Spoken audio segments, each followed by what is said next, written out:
안녕하십니까. 쫑쩌의 맛있는 중국 이야기 시간입니다. 오늘은 거지닭이라고 하죠.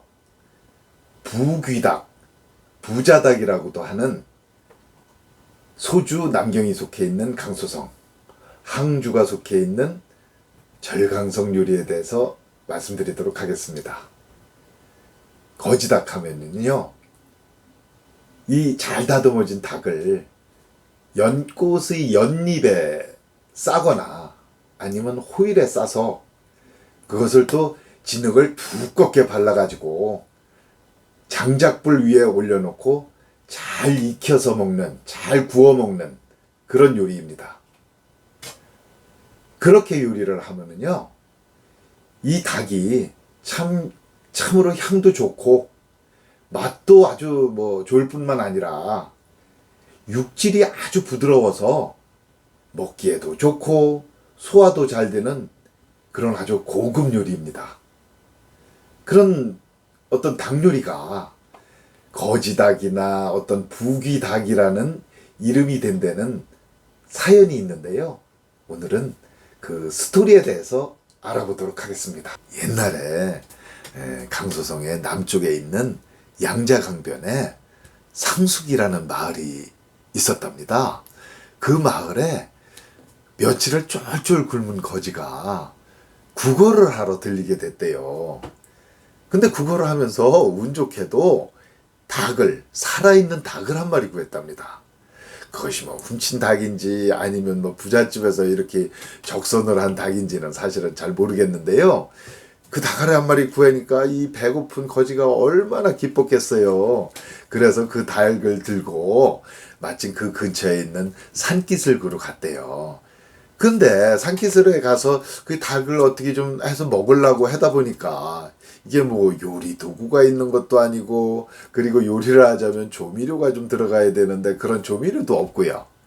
근데 이제 거지들 그 세계에서 이렇게 들은 그 닭을 해먹는 방법들이 있었던 것 같아요. 그래 이제 이 거지가 부랴부랴 닭을 잡아가지고는 그 내장을 드러냈답니다. 내장만 드러내고는 그 털을 뽑지도 않고요. 그냥 통째로 그 닭을 진흙으로 막 쌌답니다. 그리고 진흙으로 싸놓고서는 여기저기서 마른 나뭇가지도 구해하고 어떤 마른 풀도 구해와서 그 이제 불을 아마 뗀 모양이에요. 그래가지고 이제 불을 만든 다음에 그 위에다 이제 진흙으로 이렇게 발라가지고 한 닭을 갖다가 얹어놓은 거예요. 그래가지고 이제 한참을 이제 닭을 구워냈죠. 그렇게 제대로 구워진 닭을 가지고 이 거지가 닭 겉에 둘러진 진흙을 이렇게 뽀개내니까요, 털들이 다 그냥 뽀개져 나왔나 봐요. 그래서 안에 노릇노릇 익은 그 닭살만 아주 맛있는 모양으로 이렇게 드러났대요.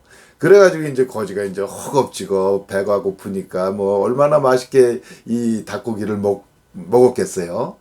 근데 마침 그때 그 주변 동네에 부잣집 하인이 그 옆을 지나가다가 어서 이 기가 막힌 향이 나는 거예요. 맛있는 냄새가 나는 거예요. 그러다 보니까 거기에 이끌려서 이제 거지가 그 닭을 구워서 먹는 그 자리에 왔는데 이제 거지가 닭을 먹고 있는 거예요.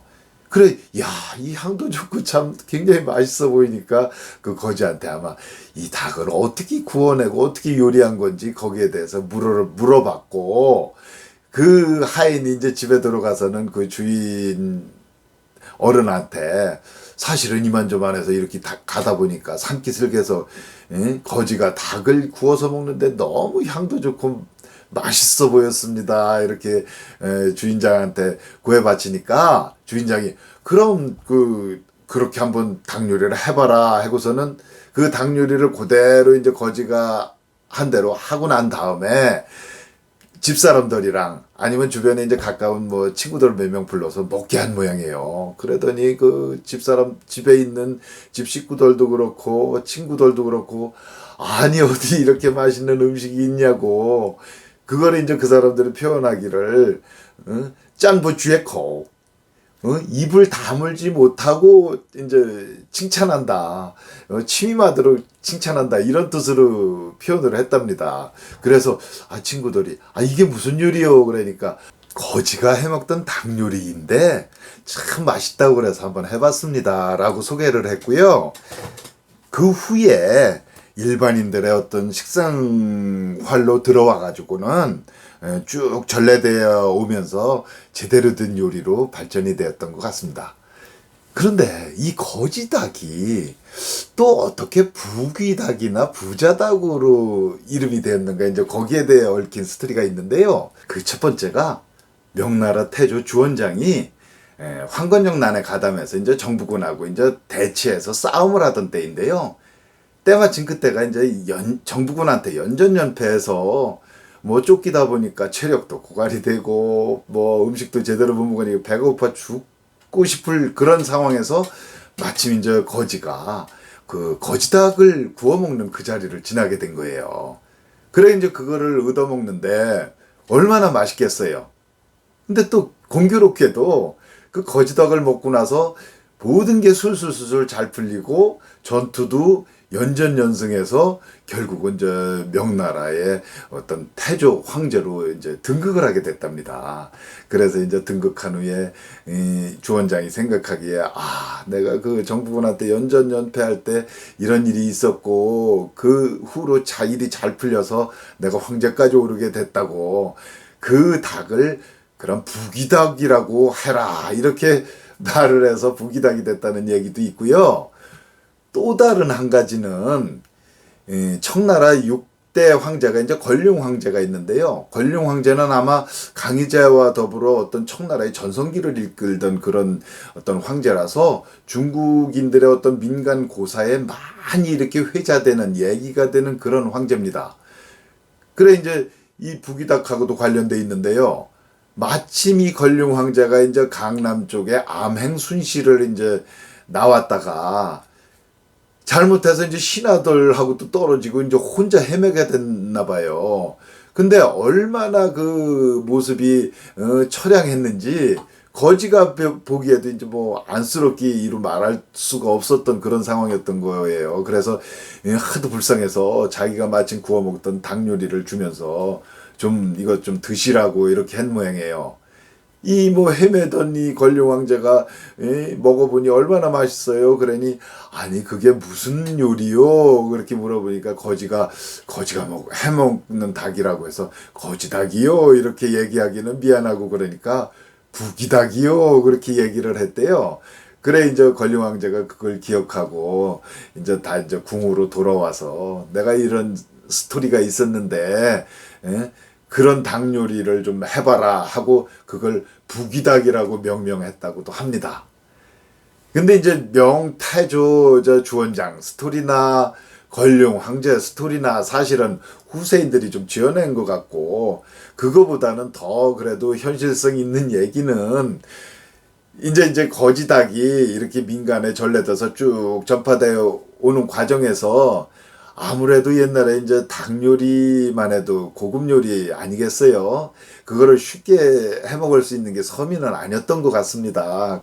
그래 닭을 잘 다듬어서는 연잎에 싸서 그것을 또 진흙으로 잘 이렇게 이제 바른 다음에 그거를 이제 장작불에 이제 잘 구워내서 먹던 그런 요리가 부자인 사람들, 부귀한 사람들이 즐겨 먹을 수밖에 없던 그런 요리가 되다 보니까 부귀닭, 부자닭 그렇게 어떤 말이 되었던 것 같습니다.